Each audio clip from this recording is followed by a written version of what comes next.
ভাই বোন যখন একসাথে কথা বলে তখন আল্লাহ তাআলা বলেন এই সময়টাকে থামিয়ে দাও। আমি খুব অবাক হয়েছিলাম এই হাদিসটা শুনে। আচ্ছা, ভাই বোন কথা বললে ফেরেশতাদেরকে আল্লাহ কেন সময় থামিয়ে দেওয়ার কথা বললো? পরে যখন ডিটেইল জানলাম তখন খুব কষ্ট লাগলো। ডিটেইলটা ঠিক এরকম ছিল, ভাই বোনের সাথে এই পৃথিবীর পরে আর কখনোই দেখা হবে না। হাসরের ময়দানে না, আখিরাতে না, কিয়ামতের পরে না, জান্নাতে না, জাহান্নামে না, কোথাও না।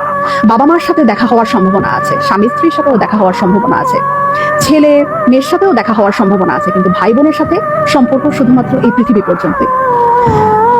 তখন এত খারাপ লাগলো ব্যাপারটা জেনে যে আমার যে বোন আছে অথবা আমার যে ভাই আছে তার সাথে আমার আর কখনোই দেখা হবে না এই পৃথিবীর পরে, মানে মরে যাওয়ার পরে তার সাথে আর আমার কখনোই কথা হবে না। এত ক্ষণস্থায়ী একটা সম্পর্ক আমাদের।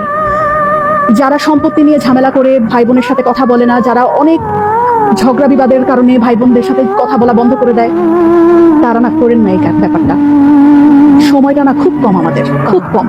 এত কম সময় নিয়ে আমরা পৃথিবীতে এসেছি এবং এই কম সময়ের মধ্যে আমরা আবার কলুষতা, আমরা আবার ঝগড়া বিবাদ এরকম করে আমাদের এত কাছের এত আপন একটা মানুষ, একই পেটের মায়ের পেটের বোন, মায়ের পেটের ভাইয়ের সাথে কথা বলা বন্ধ করে দিলাম।